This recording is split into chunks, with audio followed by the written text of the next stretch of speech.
Vous savez, on a souvent l'impression que la croissance personnelle, c'est un peu le fruit du hasard, non? Un chemin qu'on se ferait comme on peut, au jour le jour. Mais et si c'était tout l'inverse? Et si c'était en fait un processus, un vrai, avec des règles bien précises?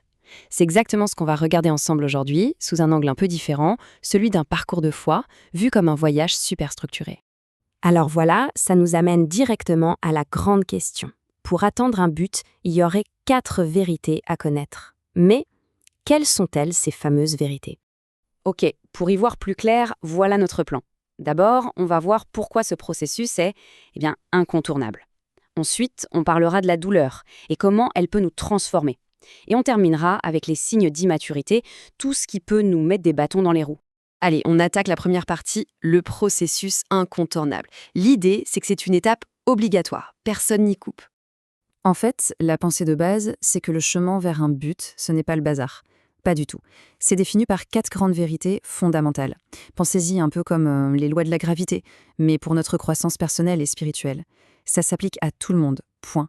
Et la première vérité, elle est assez directe. Le processus est obligatoire. Voilà, on ne peut pas y échapper. L'idée derrière, c'est que tout ce qui nous arrive, le bon comme le moins bon, ça devient un outil pour nous faire grandir. Il n'y a pas de raccourci, pas de passe-droit. Et ça s'appuie sur une parole bien connue de l'Épître aux Romains, « Toute chose concourt au bien de ceux qui aiment Dieu ». Qu'est-ce que ça veut dire concrètement? Ça veut dire que même ce qui ressemble à un gros échec, une épreuve, ce n'est jamais du temps perdu. Chaque chose, chaque événement, c'est une pièce d'un puzzle beaucoup plus grand. Et ce puzzle, à la fin, il forme quelque chose de positif. Mais attention, c'est là que ça devient intéressant. On arrive à la deuxième vérité. Le processus est personnel. Oui, il est obligatoire pour tout le monde, mais la façon dont on le vit, elle, est complètement unique. On ne peut absolument pas comparer son chemin à celui du voisin. Chaque parcours est différent, taillé sur mesure. Ça fait écho à cette parole de l'évangile de Luc. Renonce à toi-même, porte ta croix et suis-moi. Quand on parle de porter sa croix, c'est exactement ça. La croix, c'est une image pour parler des défis, des sacrifices qui sont propres à chacun. C'est un engagement super personnel, qui n'est pas le même pour tout le monde. Donc, pour résumer ces 2 premières vérités, on a cette dualité. D'un côté, c'est pour tout le monde, personne n'y échappe, mais de l'autre, c'est pour chacun. Le chemin est unique. C'est un peu une règle universelle, mais avec une application sur mesure. Ok, on a vu que le processus est obligatoire et personnel. Maintenant, on passe à un sujet un peu plus délicat, la douleur qui transforme. Parce que oui, l'idée ici, c'est que la douleur n'est pas juste un obstacle à surmonter, c'est un vrai moteur. Et ça nous amène à la troisième vérité, qui est peut-être la plus dure à entendre. Le processus est souvent douloureux. L'idée, c'est que la douleur n'est pas faite pour nous détruire, mais au contraire pour nous renforcer. La perspective est radicalement différente. La douleur n'est pas une punition, c'est un outil de construction. Le livre d'Ésaïe le dit d'une manière très forte. Il a été blessé pour nos péchés, brisé pour nos iniquités. Ce verset, il donne un sens à la souffrance. Elle n'est pas là pour rien, elle n'est pas absurde.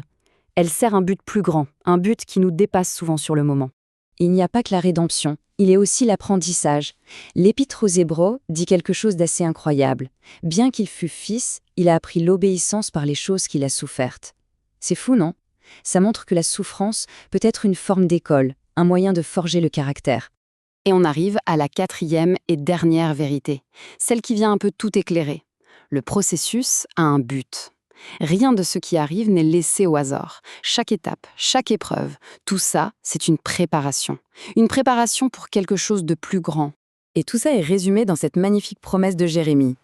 Car je connais les projets que j'ai formés sur vous, projets de paix et non de malheur, afin de vous donner un avenir et de l'espérance. C'est une parole qui ancre tout le reste. Elle nous rappelle que même quand c'est difficile, la destination finale, c'est la paix, c'est l'espoir. Bon. Le processus, les 4 vérités, on a compris.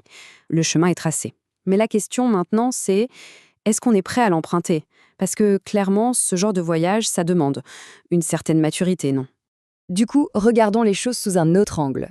Qu'est-ce qui peut nous bloquer? C'est notre 3e partie, les signes de l'immaturité. Il y a 5 signes qui sont souvent cités comme des signaux d'alarme, des choses qui révèlent un caractère encore immature. Et il faut faire attention parce que ces traits de caractère peuvent vraiment nous freiner, voire nous bloquer complètement. Alors, quels sont-ils? Premièrement, on s'offense facilement. Deuxièmement, on refuse la correction. Troisièmement, on est trop influençable. Quatrièmement, on fuit ses responsabilités, on refuse de rendre des comptes. Et enfin, cinquièmement, on est dominé par le moi, par l'ego. Le point commun entre tout ça, il saute aux yeux, non? C'est tout le contraire de ce que demande le processus, l'humilité, l'ouverture, la capacité à apprendre. Et on termine avec une question pour la route. De ces 5 signes, quel est celui qui, peut-être, résonne un peu plus? Et surtout, comment est-ce qu'on pourrait le transformer en une force? Parce que la clé du processus, elle est peut-être là, finalement. Voir une de ses faiblesses, ce n'est pas un constat d'échec. C'est juste le point de départ pour en faire un véritable atout.